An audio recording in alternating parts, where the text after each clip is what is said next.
Hi, it's Mr. Anderson, and welcome to the Endocrine System podcast. If you look way up there at that guy, his name is Robert Wadlow. And that guy, I have no idea what his name is because he's not Robert Wadlow. Robert Wadlow is the tallest man that we have in modern day. He was something like 8 feet, 11 and a half inches at the time of his death. And he was that tall because he was a pituitary giant. In other words, he had a tumor, we now know, that was pushing on his pituitary. It was making it produce a hormone called growth hormone, which made him get as tall as he eventually was. And so that wasn't normal. It does put pressure, and he died fairly young, just mostly, I think, due to circulation problems. He started to get blood clots. And so basically, it talks a little bit about the endocrine system. When I'm talking about the endocrine system, the other system that's really important to talk about is called the nervous system. So the nervous system, remember, is basically going to be made up of neurons. So you have all these dendrites that come into the cell body. So the cell body looks like this. And then you have an axon that comes way down here. And then you're going to have another neuron down here that's connected with a bunch of dendrites to a cell body. And it's going to move here. Now this distance right here, or excuse me, the separation between the two is called a synapse. A synapse is going to be a gap between neuron 1 and neuron 2. Now, why is the synapse important? Well, we get control over the chemicals that we send. But this podcast isn't about the nervous system. And the reason why is that nerves just travel in one direction, from this neuron to another neuron to another neuron. They just go in one direction. And so my analogy is it's like Gmail. When you send an email from one person to another person, or they send it from one person to another person, that's like the nervous system. You're sending a message from one person with a clear destination. And that's the nervous system. It goes really fast, and it's going to target a specific cell. And so when do we use the nervous system? When we have to do something really quick. So if somebody were to throw something at me and I were to dodge it, that would be my nervous system that is acting.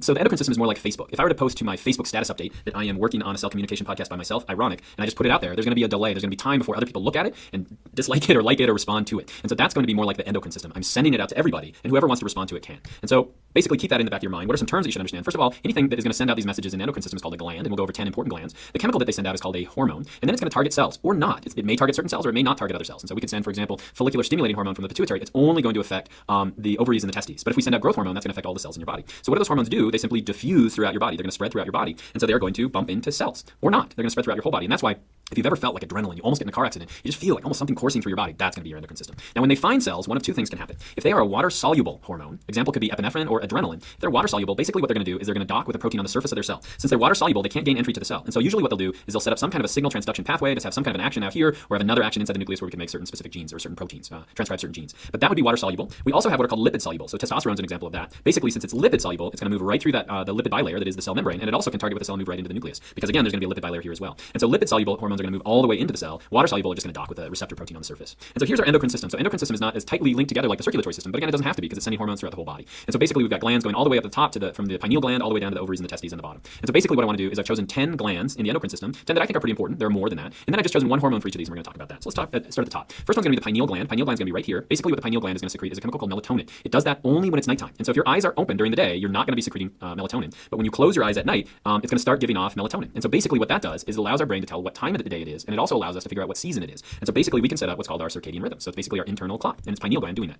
Next, let's move down here. This part of our brain is actually called the hypothalamus, and the hypothalamus is kind of the connection between the brain and the endocrine system. And so it can secrete hormones as well, but we're going to say it's influencing the pituitary. We're going to talk about what the pituitary does. Pituitary, basically, if we were to look at it like this, the pituitary, let me blow that up a little bit. So the pituitary is going to go down like this. And so it's going to have two lobes to it. It's going to have the anterior. Anterior means towards the front or towards the head. And then it's going to have the posterior. Posterior is going to be towards your rear end is the best way to think about it. And so what's the anterior pituitary give off? Well, it gives off growth hormone. It gives off a number of other things. It gives off endorphins. It gives off follicular stimulating. It gives off all these different hormones. But one that we're going to talk about is growth hormone. What's growth hormone going to do? Growth hormone, again, is going to flow throughout the rest of your body. It can do that in the circulatory system or throughout the interstitial fluid. And basically, it's going to cause the cells to grow. So they're going to get bigger. If we talk about the next one, posterior pituitary, it gives off oxytocin. But the one important hormone we're going to talk about is antidiuretic hormone, or ADH. And so antidiuretic hormone, well, you know what diarrhea is. And so what is antidiuretic? Antidiuretic is going to be a hormone that holds on to fluids inside our body. Where is that going to go? It's going to go to our kidney because our kidney is in control of osmoregulation. What's the next one? Next one, as we work our way down, is going to be the thyroid. So we're going to move all the way down here. This would be the thyroid glands. It's right in here. Basically, it does two things that are important.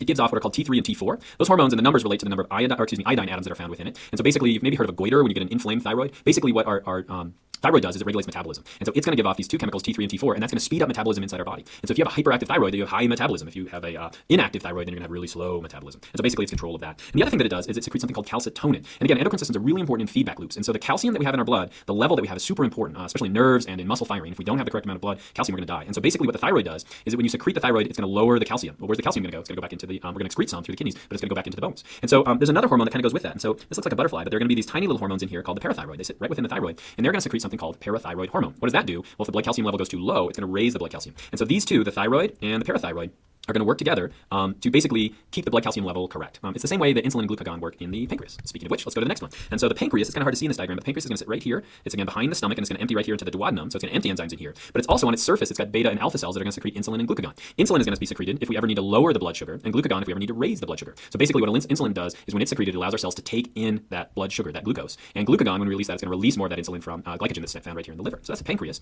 On the top of our kidneys, so these would be our kidneys right here. On the top of them, we have our adrenal glands. The adrenal glands have two parts to it. The adrenal cortex cortex is going to be on the outside. The adrenal cortex is basically what it does is secretes glucocorticoids. And so if you ever have an injury and you get a huge amount of inflammation in it, they secrete anti-inflammatories. And so if you've ever taken an anti-inflammatory, example would be like Advil, basically the glucocorticoids are going to do the same thing. They don't need to act right away. And so these are actually connected by hormones to the pituitary. So the message can come from the brain, we have an injury, down to the pituitary and eventually to the adrenal cortex. But that's not what you're familiar with in the adrenal gland. You're familiar with adrenaline. And so there's a nervous connection from the brain all the way down here to the center of the adrenal gland. That's called the adrenal medulla.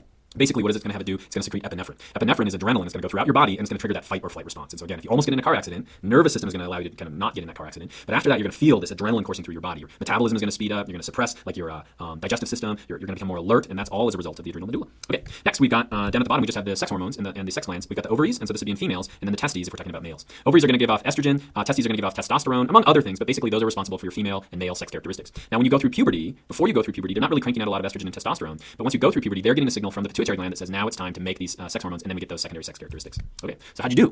Can you remember the 10 glands? Can you remember the hormones that they secreted and what they did? Well, let's try. Okay, so as we go through this, testes, where they found, we found right down here. What do they do? They give off testosterone, that's right. What about the ovaries? Where are they found? Ovaries are going to be found right here. What do they give off?